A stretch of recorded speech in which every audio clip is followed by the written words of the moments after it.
दोस्तों कई बार क्या होता है कि पति लोग अचानक से डर जाते हैं कि साहब पत्नी ने सडनली ऐसा सोचा ही नहीं था और उसने केस कर दिया। हमारे पास तो कोई सबूत है भी नहीं, लेकिन पत्नी तो पहले से ही अपना प्लानिंग बना रखी थी और तुम पे केस कर दी है। तो ऐसी सिचुएशन में हम क्या कर सकते हैं, क्या नहीं कर सकते साहब। डीवी केस का भी नोटिस आ गया है, 498 केस की भी पुलिस एफआईआर दर्ज हो चुकी है। अब आगे का प्रोसीडिंग क्या होगा। कई जगह तो ये भी होता है कि 498 केस में डायरेक्टली एफआईआर दर्ज हो जाती है, उसके बाद में काउंसलिंग का प्रोसीडिंग होता है। लेकिन होना ऐसा नहीं चाहिए, क्योंकि पहले की काउंसलिंग होती है उसके बाद में एफआईआर दर्ज होती है। लेकिन कहीं जगह ये होता है कि भैया डायरेक्टली 498 की एफआईआर दर्ज हो जाती है। पति समझ नहीं पाते उस सिचुएशन में, तो ऐसी कंडीशन में आप क्या कर सकते हो। आज की डेट में अगर पत्नी डीवी केस आपके पास नोटिस आ गया है, 498 आपका पुलिस थाने में चल रहा है, तो ऐसी सिचुएशन अगर दोनों केस है आपके ऊपर, तो आप कैसे प्लान बना के जो 498 का केस पत्नी का है उसमें डीवी केस को आप फंसा के खारिज करा सकते हो। आज का वीडियो काफ़ी महत्वपूर्ण होने वाला है, इस वजह से वीडियो को अंत तक जरूर देख लेना। तो चलिए दोस्तों, नो टाइम पास नो बकवास, सीधा करते हैं काम की बात। मैं हूं हंस। सेकंड बात दोस्तों, कमेंट में नंबर ना छोड़े। अगर आप मुझसे ही बात करना चाहते हो, डिस्कशन में पूरी डिटेल होती है, अपॉइंटमेंट बुक करके आप बात कर सकते हैं। सेकंड बात दोस्तों, आप मैं लाइव आता रहता हूँ, इंस्टाग्राम पे भी लाइव आता रहता हूँ। इंस्टाग्राम की आईडी आपको लिंक मिल जाएगा डिस्कशन में, और फेसबुक पेज का भी लिंक मिल जाएगा। मैं दोनों जगह लाइव आता रहता हूँ। आपके कमेंट में सवालों का जवाब नहीं दे पाता हूँ, इस वजह से अगर आपको लाइव सवाल पूछना है तो इंस्टाग्राम को जरूर फॉलो कर लेना, और साथ में फेसबुक पेज को भी फॉलो जरूर कर लेना। देखिए दोस्तों, क्या होता है, अगर बाई चांस मान लीजिए पत्नी ने आप पे डीवी का केस भी किया और आप पे 498 का केस भी चल रहा है, दोनों सिचुएशन में मैंने कल भी इसका एक वीडियो बनाया था, लेकिन उसके बाद कहीं ऐसे सवाल आए और कहीं हमारे पास भी कहीं केसेज होती, कहीं फाइल होती, मेरी भी काफ़ी टीम काम करती है इस चीज़ को लेके।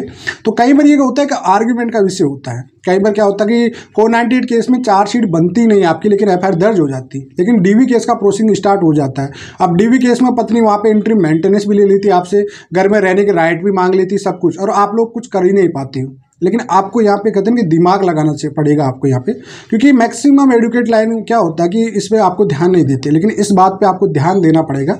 क्योंकि आप पे देखो 498 में आपकी वाइफ ये करेगी साहब मेरे सास ससुर मुझसे डोरी की डिमांड कर रही है, प्रताड़ना करते हैं, मारपीट करते हैं, मतलब बुरी तरह से आपके साथ हरासमेंट किया जा रहा है। एक जगह तो वाइफ 498 पुलिस थाने में जाके एफआईआर दर्ज करा के आ गई, और यहाँ पे डीवी केस में कोर्ट में आके बोले कि साहब मुझसे तो डोरी की डिमांड कर रही है, और उसके बाद में मेरे को मेंटेनेंस दिलाया जाए, साथ में घर में रहने का प्रोटेक्शन दिलाया जाए, और घर में रहने का अधिकार दिलाया जाए मैट्रिमोनियल जो घर है उसमें।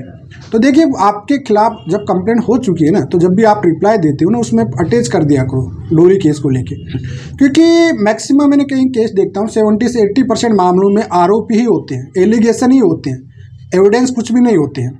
ये बात आप 100% समझ लेना। अब आप भी लोग कहते हैं कि साहब हमारे पास तो कोई सबूत ही नहीं थे, कुछ थे ही नहीं, तो हम क्या करें।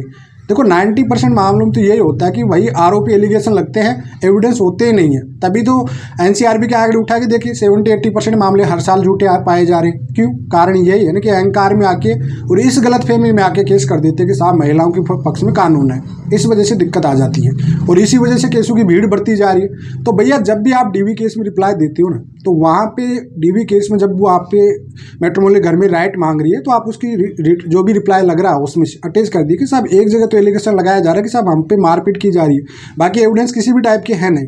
तो इस चीज़ को कोर्ट मद्देनजर रखते हुए जो डीवी का केस है उसको या तो स्टे पे डाल देगा, या भैया बिल्कुल ही खारिज कर देगा कि साहब आप एक जगह तो कह रहे हो कि मेरे साथ मारपीट कर रहे हो, या फिर उसमें ऑर्डर पास नहीं करेगा किसी भी सिचुएशन में कोर्ट। अगर इस बात को आप उठा के चलते हो, एक मुद्दा, एक मेन आर्ग्यूमेंट में इसको लेके चलोगे, तो डेफिनेटली आपके केस में डीवी केस 498 केस वाला केस में साथ में है तो ये खारिज जरूर हो जाएगा। ना ही घर में रहने का राइट मिलेगा, ना ही प्रोटेक्शन मिलेगा, क्योंकि हर किसी के पास ये सबको पता है, कोर्ट को पता है कि पत्नी एक जगह तो कह रही है साहब मेरे साथ प्रताड़ना हो रही है, इन फ्यूचर आगे चल के वहाँ पे जाके अपने आप को चोट पहुँचा ले या कोई अपने एविडेंस बना ले, तो इस वजह कोर्ट राइट देता भी नहीं है। हाँ, मेंटेनेंस दिला सकता है, ये बात मैं नहीं कर सकता, लेकिन आपके घर में जाने का राइट वगैरह दे नहीं सकता डीवी केस में अगर जो राइट मांग रही है वो।